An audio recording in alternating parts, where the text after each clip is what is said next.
प्रदेश के बदायूं से हैरान करने वाली तस्वीर सामने आई। वहां एक फार्म हाउस में अजगर दिखने से हड़कंप मच गया। वन विभाग की एक टीम जब अजगर को पकड़ने पहुंची तो तकरीबन 115 किलो वजनी इस अजगर ने उनके पसीने छुड़ा दिए। लेकिन उन लोगों ने इस पर काबू पाने की कोशिश जारी रखी। उनमें से एक आदमी ने एक नीले रंग की बोरी से उसका मुंह दबोच लिया, जबकि बाकी के हिस्से को पकड़ने के लिए कम से कम 5 से 6 आदमी लगे दिखाई दिए। मुंह पकड़ने के लिए तैयार आदमी अजगर के ऊपर ही बैठ गया ताकि वो हिल ना सके, लेकिन अजगर उसकी पकड़ से भागने में कामयाब हो गया, जिसके बाद उसे पकड़कर पीछे खींचा गया। इसके बाद एक बार फिर उसे काबू में लेने की कोशिश शुरू की गई। इसके लिए लोगों ने उसे पीछे खींचा और एक बार फिर उसके मुंह पर कपड़ा ढका गया। इस बार उनकी कोशिश काम आई और अजगर उनके जाल में फंस गया। जैसे ही उसे पकड़ा गया, फौरन उसे जाल में डाल दिया गया। हालांकि इस दौरान भी लोगों में डर दिखाई दिया।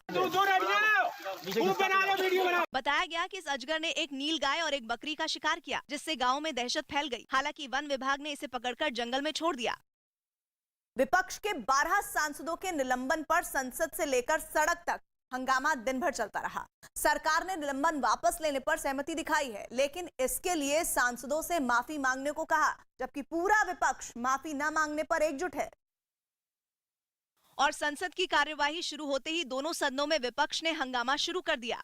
राज्यसभा में तो सभापति ने दो टूक कह दिया कि फैसला वापस लेने का सवाल ही नहीं उठता। They are justifying, and so I don't think the appeal of the leader of opposition is worth considering. I am not considering it at all. दूसरी तरफ सांसदों ने संसद परिसर में गांधी मूर्ति के पास विरोध प्रदर्शन शुरू कर दिया।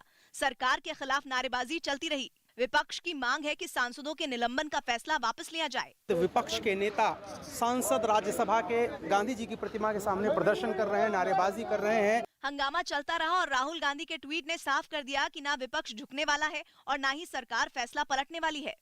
जिसके बाद संसद के दोनों सदनों से विपक्ष की कई पार्टियों ने वॉकआउट तक किया। विपक्षी पार्टियां दावा करती रही कि मानसून सत्र के आचरण के लिए किसी सांसद पर शीतकालीन सत्र में कार्रवाई नियमों के खिलाफ है। सौ बात की एक बात यह है, और विपक्ष की तरफ से लगातार माफी की मांग को भी खारिज किया जाता रहा। कोई जमींदार ये राजा नहीं है कि हम बात बात में इनको पैर पकड़े और माफी मांगे। दूसरी तरफ सरकार भी अपने स्टैंड पर अडिग रही। जब तक माफी नहीं, तब तक निलंबन वापसी नहीं। क्षमा सिर्फ चेयर की नहीं, क्षमा इस पूरे सदन की और देश की क्षमा मांगनी चाहिए। आखिरकार दोपहर में स्पीकर ओम बिरला ने सभी पार्टियों के नेताओं की बैठक बुलाई और संसद की कार्यवाही चलाने पर सहमति बनाई,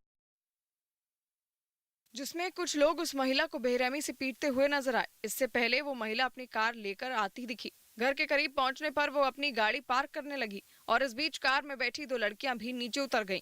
तभी पीछे के पार्क से दो महिलाएं वहां पर पहुंची और दोनों लड़कियों को लात और घूंसू से पीटना शुरू कर दिया।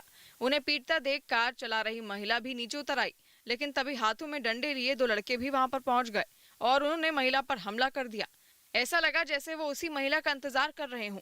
दोनों महिला पर ताबड़तोड़ डंडे बरसाने लगे। अचानक हुए इस हमले से महिला हक्का बक्का रह गई। वो जमीन पर गिर पड़ी, लेकिन हमलावरों ने इसके बाद भी उसे नहीं छोड़ा। बुरी तरह पीटने के बाद वो महिला को घायल हालत में छोड़कर वहां से भाग निकले। बाद में पुलिस ने इस मामले की FIR दर्ज करने के साथ आरोपियों की तलाश शुरू कर दी है। टीएमसी के अंदर पार्टी का नाम बदलने पर चर्चा होने की खबरें हैं। माना जा रहा है कि ऐसी पार्टी का राष्ट्रीय स्तर पर विस्तार करने के लिए हो रहा है, जिसके लिए टीएमसी के अंदर पार्टी का नाम बदलने तक की चर्चा हो रही है। वैसे कहा जा रहा है कि ये बात बिल्कुल प्राथमिक स्तर पर है और इस मामले से जुड़ा कोई भी अंतिम फैसला ममता बनर्जी लेंगी। यही नहीं, टीएमसी पार्टी का संविधान बदलने के बारे में भी सोच रही है, ताकि पार्टी की वर्किंग कमेटी में दूसरे राज्यों के लोगों को भी शामिल किया जा सके। फिलहाल टीएमसी की वर्किंग कमेटी में केवल बंगाल के लोग ही शामिल हैं। टीएमसी बंगाल के अलावा त्रिपुरा, मेघालय और गोवा में अपनी पार्टी का विस्तार करने में लगी है और इसी वजह से पार्टी का नाम बदलने के बारे में सोचा जा रहा है, जिसके लिए चुनाव आयोग की मंजूरी लेनी पड़ती है।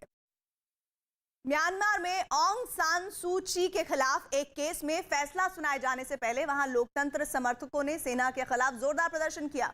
ऑंग सान सू ची पर लोगों को सेना के खिलाफ भड़काने समेत कई केस दर्ज हैं। हालांकि अदालत ने सजा सुनाई ही नहीं और अपना फैसला 6 दिसंबर तक टाल दिया। लेकिन उससे पहले यंगॉन शहर में मुट्ठी भर प्रदर्शनकारियों ने हिम्मत जताई और गलाफाड़ नारेबाजी करके सेना के शासन को चुनौती दी। प्रदर्शन के दौरान एक शख्स तो मुखौटे से मुंह ढका नजर आया। प्रदर्शनकारियों ने लोकतंत्र का प्रतीक बन चुका 3 उंगलियों का सलाम दिखाकर अपने इरादे भी जता दिए। इसके बाद उन्होंने अपनी सेना के चीफ की तस्वीरों को टायरों के ऊपर रखकर जला दिया। ट्रैफिक के बीच से गुजरते लोग बेहद जल्दी में दिखे। महज 1 मिनट में प्रदर्शन करके वो चले भी गए।